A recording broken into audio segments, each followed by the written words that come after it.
This is my DIY aquarium stand, and in this video I'm going to show you exactly how to make it. This stand is amazing as it is super affordable and can be easily made in under an hour, honestly like 20 minutes. It's super simple to make, and it can also be used on so many different aquariums, whether it be a 10 gallon, 20 gallon, or 40 gallon breeder like I'm doing. You can also make it fit larger aquariums, and I'll be explaining how to do that later in this video. This aquarium stand mostly consists of cinder blocks, which can be easily found at Lowe's, Menards, Home Depot, and a bunch of other hardware or home improvement stores. So let's get into it. The first thing that you need to consider is where you're actually putting your aquarium stand. Now this may seem like a very simple thing, but the truth is it's very important. So the basic rule for keeping aquariums is that every 1 gallon is equal to 10 pounds. I'll have the kilogram conversion down there, but basically every gallon of your aquarium is equal to 10 pounds of weight. This is with your water as well as your substrate and your rock and all the other decor, which adds a lot of weight. So if you're deciding to put this on your top floor of your house, you need to make sure that the floor can handle that for a long amount of time, whether you have to contact a contractor or someone else to make sure that your floor can withstand that weight. Personally, for me, I'm putting this in a basement so it's directly on cement, and I won't have to worry about the weight at all. Now, the first step to actually building your stand is putting a liner down. So in my case, I'm putting a very thin amount of foam on the bottom where the cinder blocks are going to sit, and this is protecting the floor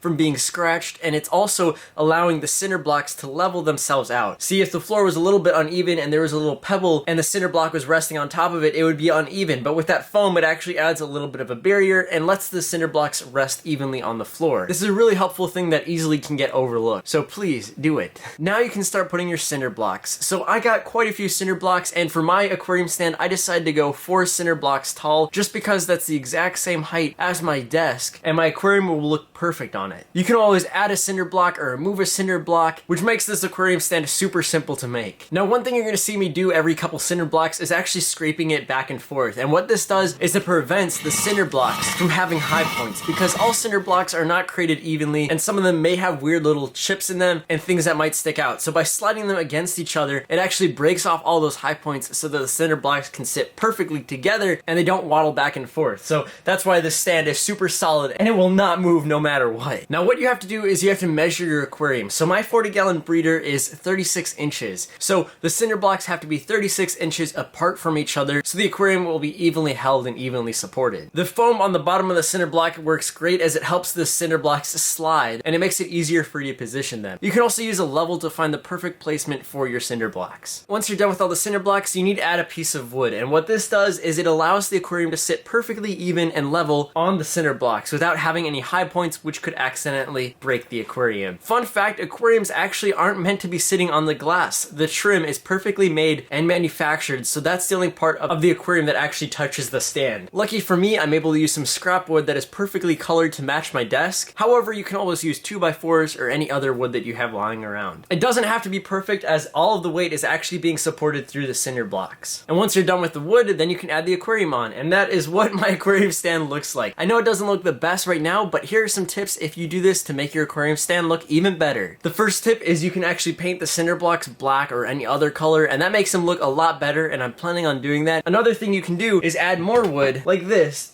and you can frame it so that it sits right here, and then you have other pieces going down the entire side, and I will be doing that soon as well. I think it's gonna make the stand look great, and it also just makes it look better in the room. But yeah, this is the stand. And as you might have noticed, I left a couple inches for a ledge for my aquarium stand, and this is great because I like to have some food sitting on here or other tools in case I'm doing maintenance in this aquarium. And also stay tuned and subscribe so you can figure out what I'm putting in this aquarium. But yeah, this stand works great. If I have like clippers or anything else, I can just sit on here. And as you can see, like I can put my weight, and it's rock solid. It's literally not going anywhere. And once this aquarium is filled up with water, it's going to send all that weight completely down, and it's going to be super sturdy. I hope you learned something. I'll catch you guys in the next one. Take it easy, fam. Peace.